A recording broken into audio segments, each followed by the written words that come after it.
গ্রীষ্ম বর্ষা পিনিতি ভরসা। হ্যাঁ, পিনিত শপিং সিটি। নমস্কার, আপনারা দেখছেন হুগলি আপডেট। আপনাদের সঙ্গে আমি উষা। আসছি খবরে। 5 লক্ষ কণ্ঠে গীতাপাঠ অনুষ্ঠিত হলো কলকাতা ব্রিগেড গ্রাউন্ডে। ভিন রাজ্য থেকে আসেন সাধু সন্তুর দল। 5 লক্ষ কণ্ঠে গীতাপাঠের মহা সমারোহকে কেন্দ্র করে সকাল থেকেই হাওড়া স্টেশন চত্বরে উপচে পড়ল ভক্তদের ভিড়। সনাতন সংস্কৃতি সংসদের উদ্যোগে আয়োজিত এই বিশাল ধর্মীয় অনুষ্ঠানের জন্য রবিবার ভোর 7টা থেকে ভক্তদের আগমন শুরু হয়। স্টেশন থেকে পায়ে হেঁটে ফেরিঘাটে পৌঁছে ভক্তদের গঙ্গা পেরিয়ে কলকাতার ব্রিগেড মাঠে যাওয়ার দীর্ঘ সারি চোখে পড়ে। ভক্তদের সহায়তা করতে হাওড়া স্টেশন চত্বরে 2টি ক্যাম্পের ব্যবস্থা করেছে সনাতন সংস্কৃতি সদস্য। বিভিন্ন জেলা থেকে ট্রেনে আসা সাধারণ ভক্তদের পাশাপাশি বহু সাধু সন্ত মহিলারা ও পুরুষেরা দল বেঁধে গঙ্গার পথে রওনা দেন। কারোর মুখে জয় কৃষ্ণ জয় শ্রীরাম ধ্বনি। আনন্দ উল্লাসে মেতে উঠেছিল গোটা পরিবেশ। আয়োজকদের দাবি 5 লক্ষ কণ্ঠে গীতাপাঠের এই অনুষ্ঠানের অংশ নিতে শুধু বাংলার জেলা শহরেই নয়, ভিন রাজ্য থেকেও বহু সাধু সন্ত ও ভক্ত এসেছেন। তাদের সুষ্ঠু চলাচলের পুলিশ প্রশাসন ও সজাগ ভূমিকা নিয়েছে। হাওড়ার ফেরিঘাটে ভক্তদের ভিড় সামাল দিতে নিরাপত্তায় মোতায়েন ছিল পর্যাপ্ত পুলিশ বাহিনী। ব্রিগেডের উদ্দেশ্যে যাত্রাপথে ভক্তরা কি জানাচ্ছেন শুনবো। বর্ধমান রসুলপুর থেকে 5টায় না, আমরা দল বেঁধে এসেছি। কাটোয়া থেকে মেমারি থেকে আসছি। মেমারি বেরিয়েছি তখন 5টা। হ্যাঁ হ্যাঁ, পরিবারের সঙ্গে এই প্রথম যাচ্ছি। কৌশিক ঘোষের রিপোর্ট, হুগলি আপডেট। ব্রিগেড গ্রাউন্ডে গীতাপাঠ অংশগ্রহণ করতে হুগলির বিভিন্ন স্টেশনের থেকে রেলপথে রওনা দেন বহু মানুষ। 5 লক্ষ কণ্ঠে গীতাপাঠ কলকাতা ব্রিগেড গ্রাউন্ডে অনুষ্ঠিত হবে। সকাল থেকে সনাতন হিন্দুরা শহরে বিভিন্ন রেল স্টেশনে জমায়েত হন। চুঁচুড়া শহর থেকে ভারতীয় জনতা পার্টির পক্ষ থেকে সুরেশ সাউয়ের নেতৃত্বে প্রচুর মানুষ জমায়েত হন ব্যান্ডেল হুগলি চুঁচুড়া স্টেশনে। তারপরে রেলপথে ব্রিগেড যাত্রা। এবারে কর্মসূচি প্রসঙ্গে সুরেশ সাউ এক সাক্ষাৎকারে জানান, হ্যাঁ অবশ্যই আমাদের আজকে আপনারা সকলেই জানেন ব্রিগেডে 5 লক্ষ কণ্ঠে গীতা পাঠের ডাক দেওয়া হয়েছে। মূলত উদ্দেশ্য আমাদের সকল সনাতনীদের ঘরে ঘরে গীতা পৌঁছাক এবং দৈনিক গীতা পাঠ হোক। আজ থেকে আসি সকলেই যেন এই গীতা পাঠের সঙ্গে যুক্ত থাকে। সুতরাং সেই লক্ষ্য সফল করার জন্যই আজকের এই কর্মসূচি। এই কর্মসূচিতে আজকে সকল সনাতনীরা যুক্ত হবেন এবং এই 5 লক্ষ কণ্ঠে এক সুরে গীতা পাঠ করবেন। সেই উদ্দেশ্যেই আমাদের আজকে রওনা। আজকে দেখা যাচ্ছে অনেক সাধু সন্ত এই মঞ্চে থেকে বার্তা দেবেন বা গীতা পাঠ করবেন।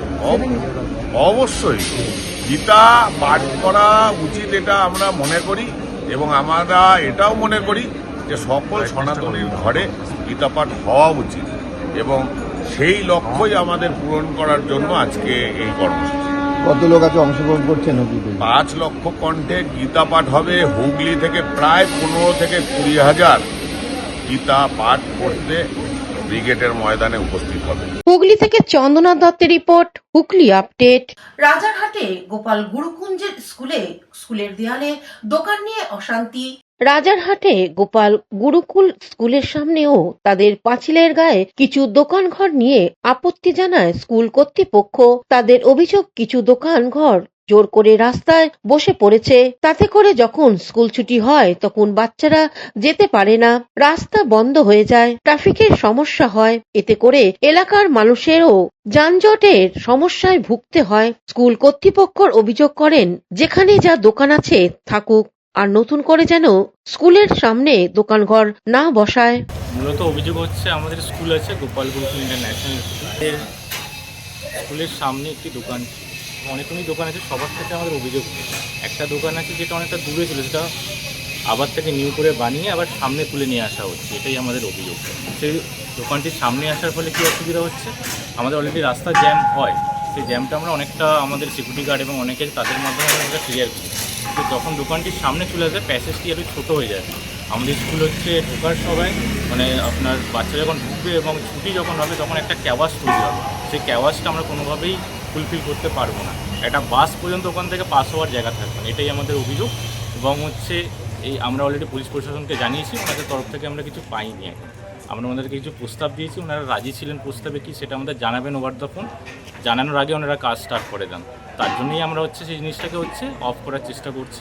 তাতে ওনারা রাজি হয়েছেন, এখন কাজ অফ রয়েছে, কিন্তু ফিউচারে ওনারা আবার স্টার্ট করবেন, সেটা আমরা চাইছি হচ্ছে ফিউচারে আপনাদের মাধ্যমে সেই উদ্যোগটা সবার কাছে পৌঁছে যায়। কৌশিক ঘোষের রিপোর্ট, হুগলি আপডেট। এখন নিয়ে নেব বিজ্ঞাপন বিরতি। বিরতির পর ফিরে আসছি খবরে।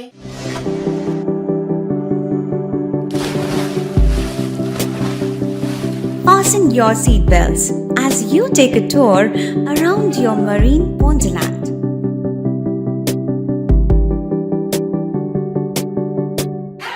Spend a day at Aqua Marina and enjoy an array of water slides that give you butterflies in your tummy.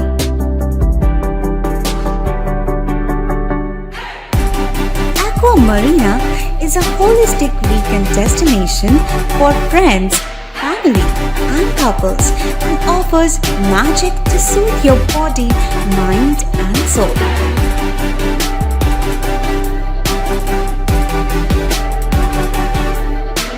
Aqua Marina, your customized magician. Welcome aboard and see the magic unfold. শীত গ্রীষ্ম বর্ষা পিনিতি ভরসা। হ্যাঁ, পিনিত shopping city. যে কোনো মরশুমের readymade জামা কাপড় পাওয়া যায় একই ছাদের তলায়। ছোট থেকে বড়, পুরুষ, মহিলা ও শিশুদের একমাত্র নির্ভরযোগ্য প্রতিষ্ঠান। শীতকালীন যে কোনো শাড়ি, জিন্স, টপ, কুর্তি, চুড়িদার, পাঞ্জাবি মানেই পিনিত শপিং সিটি। আখন বাজার, চুঁচুড়া, Hooghly. Amala nursing home. Enjoy a weekend at Vedam, the paradise of peace. A home away from home.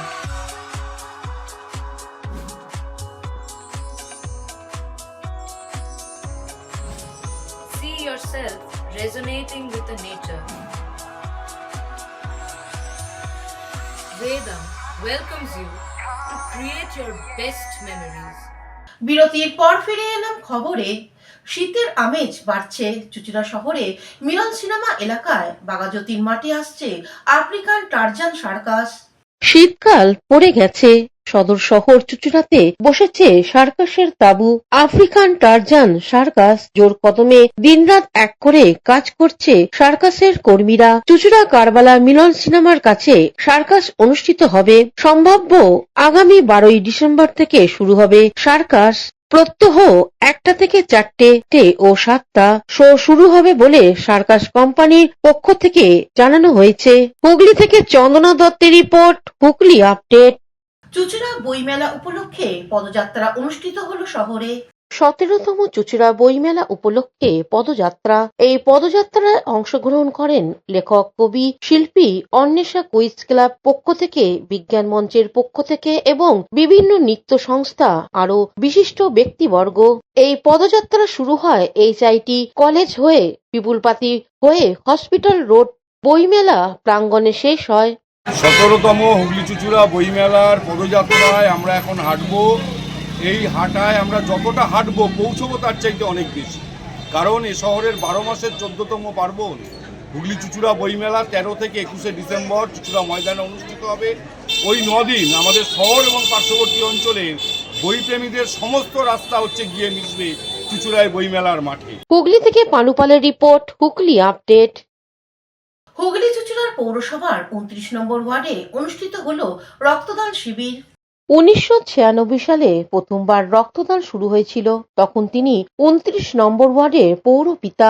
সেই থেকে একটানা 29 বছর ধরে মানব সেবায় রক্তদান উৎসব আয়োজন করে চলেছেন হুগলি চুঁচুড়ার পৌরসভার প্রাক্তন পৌরপ্রধান গৌরীকান্ত মুখার্জি। তিনি এখনো একজন পৌর সদস্য থাকার দিক দিয়ে যেমন রেকর্ড করেছেন, তেমনি রক্তদানের ক্ষেত্রেও এক রেকর্ড সৃষ্টি করেছেন।